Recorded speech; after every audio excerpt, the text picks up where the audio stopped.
To a developing story involving Facebook and your personal information. Tomorrow's CEO, Mark Zuckerberg, will be back before lawmakers following 5 hours of grilling that he had today.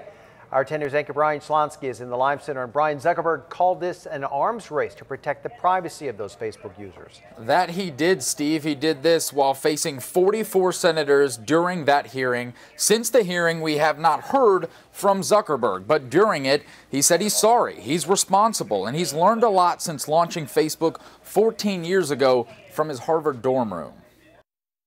Mark Zuckerberg enters a packed hearing on Capitol Hill, ready for a marathon grilling that would last 5 hours. Facebook's billionaire CEO started with an apology after a massive data scandal. We didn't take a broad enough view of our responsibility, and that was a big mistake.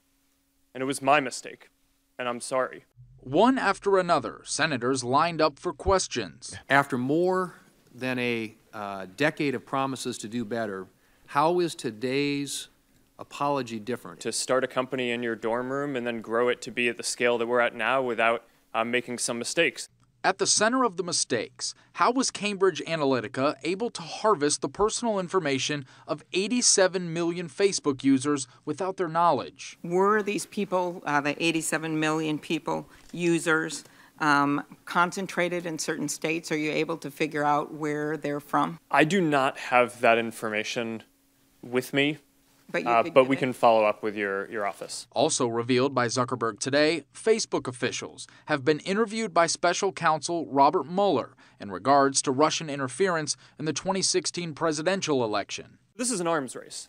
I mean, they're going to keep on getting better at this, and we need to invest in keeping on getting better at this too.